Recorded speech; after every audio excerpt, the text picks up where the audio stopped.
So it's high tide, tropical storm ETA, aka Ada. I've been measuring the water all day. This is the dock.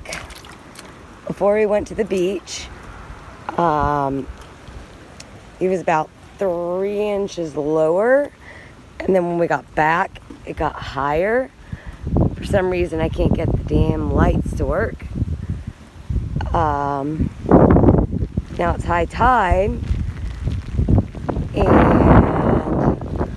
I mean the water's still as high as it was fucking earlier, but as you can see, I gotta be really careful. This is on my phone and she's gonna kill me.